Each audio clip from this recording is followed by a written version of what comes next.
take that away. All right, welcome back. This is another edition of Cannabis in Canada. We're still kicking it here at the CCHQ Lounge, medicating and talking solely about cannabis and the many applications and the various aspects of being a personal grower. I have two excellent personal growers, they're medical growers, and here discussing various aspects of cannabinoids and laws.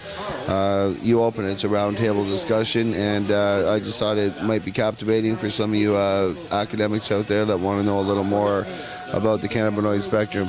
Sasha, Sai, welcome to the show.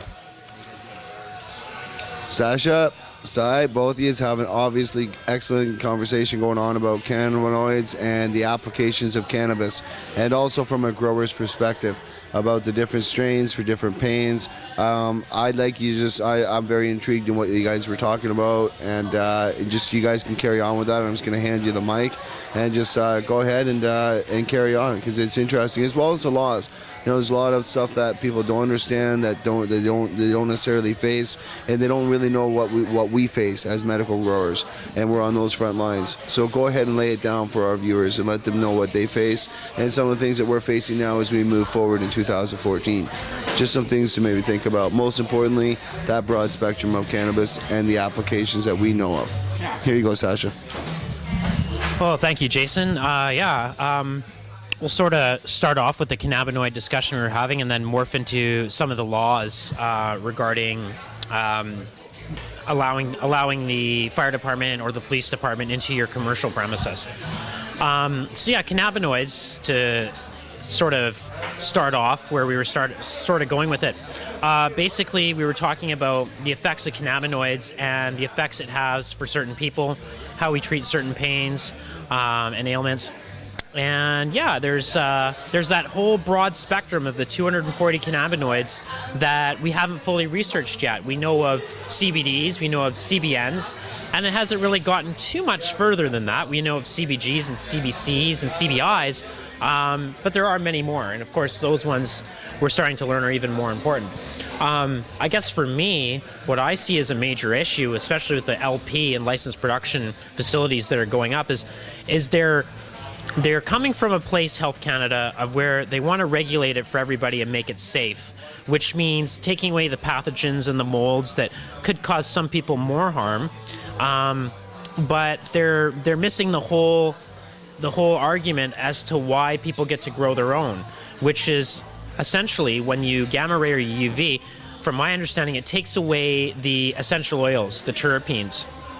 And the terpenes are what differentiate certain strains, whether it's a hybrid, a sativa, an indica, or whether the type of high you get from it is very euphoric and uplifting, or very pain-giving and sort of relaxing, couch lock we like to call it, whether it's alleviating your migraine or your headache or helping you go to the bathroom. There's many aspects. Yeah, like the munchies, appetite increase. All these things are aspects that are determined by the terpenes. So that determines the type of high. It's actually essentially 50% of the experience from using marijuana comes from terpenes and essential oils. So when you kill that and it just becomes THC, well, you can get that from a pill, really. So why are we here? Why are we allowing smoking? Why are we allowing this? Well, from our doctors and the people in our community that have sort of researched all this, the terpenes are really the essential value of the raw cannabis. And then there's juicing and all these things that we can get into. What are the terpenes for the people that don't know, though, right? Like some of the people that might listen. Well, so the terpenes are the essential oils. The terpenes are every terpene is essentially a gland head. It's produced towards the end of the plant's life cycle. It kind of looks like a soccer ball in a sack. It's sort of skinny and then it bulbs out, almost like a mushroom, but it's rounded. And yeah, those are the plant's defense mechanism, which are triggered towards the end of the plant's life cycle. They can either be heavily produced by stressing and flushing a plant, or they can be diminished by not giving the plant what it needs either, or not stressing or flushing. So those are some of the things that sort of create a terpene to become more valuable or more profound. And yeah, those are really where the THC essentially also comes from. You can dry that terpene out and be left with just THC, or you can leave it in its original oil form and be left with all the aspects, CBD, CBN, essential oils. So those are the essential oils. That's why a bud is sticky, sticks to your finger, gums up your scissors. Those are essential oils. As a plant dries out, it's left with less of those essential oil characteristics and essentially just THC. So yeah, I guess that's really one of the main concerns for me, is to the whole, how do we make this safe for the masses without ruining the essential oils? Well, I have my own ideas as to how I'm going to do that in my facility, and it doesn't involve gamma ray or UV. It does, but on an external level, not internally or not directly. So yeah, that's sort of how I feel about it. I'll pass the mic to Sai and let him talk. Hey guys, how's it going? First time really doing this. I just was having a great conversation with Sash over here about canna oils, for instance, you know what I mean? Yeah. Like, we'll finish that one off, you know what I mean? Do you mind if I put the mic just on the table? And we just, we can just continue our conversation, how we were just going, Yeah. you know what I mean? That was like, so like, that's interesting, you know what I mean? When we were talking about how, for instance, people who aren't fully aware of pot, not into it, you know what I mean? They don't understand the medical uses. But we were talking about, for instance, a Rottweiler with a hip problem. Right. And now we have canna oil, medical oil, with certain strains, certain medical use for it. Yes. And all of a sudden, Miss Smith over here, who was never down for any of this cause, didn't see no medical benefits from it because she's healthy. She doesn't have problems in her life that she might want to see it, but her loving pet does. Yeah. And instead of giving it some other antidotes, she tried medical. And imagine the results she would have and the outcomes she would be looking at, because her dog can run with her again. He's not suffering, or she's not suffering again. People don't know the effects of what can happen here, not just for the humans, but for the animals, for the people around us. You know what I mean? Yeah, and that sort of opens up a whole new aspect of the whole essential oils argument, because if you give your pets, I mean, yeah, there's that aspect of opening up cannabis to people that were closed-minded to it before, but they may not want their dog to experience a very euphoric high, where the dog's having a tripped out thought, or a whole number of aspects that THC might deliver. Maybe they want that dog to just experience some body pain and some body relief, and they're not going to get that from THC alone. You're only going to get that from what we think is CBDs, and of course there's many others, which you get from decarboxylating a raw flower, or even essential oil, extracted oil, whatever you may have it.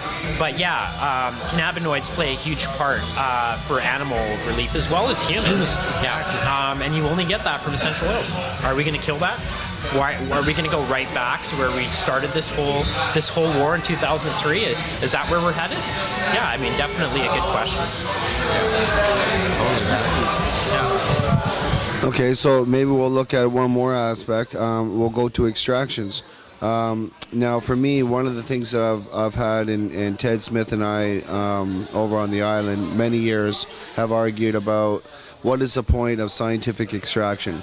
The oils on our fingers at the point of harvest, we know it as finger hash. That to me is the point of extraction. So by default, when you harvest, you extract. So it's some of the science is, the government would call it pseudoscience. We say it's factual because it's, it's there. It's kind of like how the federal government of Canada said, well, yes, you can ingest your cannabis, but you have to crumble it up, whole product, and drop it into the cookie mix. Now, when it hits the cookie mix, it hits butter. And again, it's that pseudoscience that's just, the real science isn't there. The minute those trichomes hit that butter, boom, they dissolve. So there's an extract that takes place. So no matter how they look at it, this is the problem, is that the definition of extractions hasn't been done. So with that being said, I'm going to open the dialogue up to you gentlemen, and you can fill us in on that, and we'll close out with that topic. Okay. Yeah, that's a huge aspect, and as time goes on in our medical marijuana community, a very important point. Discussion that needs to be had, and we're not there yet, but it needs to take place for sure. When you look at extraction, there's different types of extraction. I guess we'll start with even just safe extraction, which I consider dry extraction. Yes, teas, edibles, cooking oils. There's many types of safe extraction. So the one I'm going to look at right now, I think, is edibles. And the reason that they sort of need to have this discussion and really allow at least safe extraction is because, if we're going to allow medical marijuana, how do we say yes to that and still keep people safe when we're saying, okay, well, you're allowed to grow this flower, but you can't extract it. Well, how else do you extract what you're trying to get without smoking it, or B, eating it, or there's other forms. I guess you could mainline it. No, I'm just joking. But essentially, you do need to. You do need to extract if you're not going to smoke. So to ingest, that's right, Jason. Yeah, if you take your buds and you put them into butter and you create a edible butter that you're going to use to bake, yes, that's an extraction. You're right. Technically, yes, it is. And it's ridiculous not to say, hey, you know what? We don't want you to smoke this, we don't want you to eat this. We want you to smoke this. And of course, there's the argument, well, I don't want to smoke this. Smoke doesn't belong in the lungs. I know my body's telling me that I don't need to smoke this because eating this is safer. How do you tell that person, no, you can't? And especially the other huge aspect for me is the decarboxylation process that takes place when you do extract in butter or an edible form, oil, whatever it may be, coconut oil, whatever your extraction process or baking process is going to be.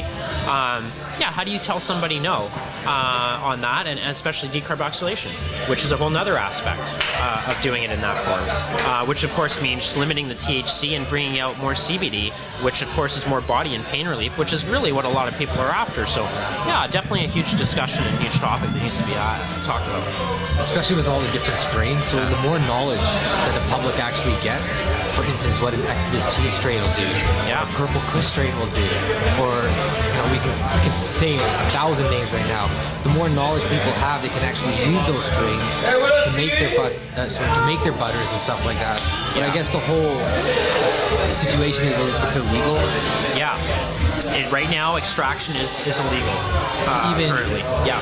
So it's sad. So how about if the person, for instance, I had a friend of mine, his grandfather fell ill, and they started giving him cannabis. To save his life, they broke the law. Pretty much. Yes. Which gave him extra time with his family. Gave him an appetite back. Gave him a little burst of energies. What now is harmful, but it's okay for us to get an extracted pill from a doctor.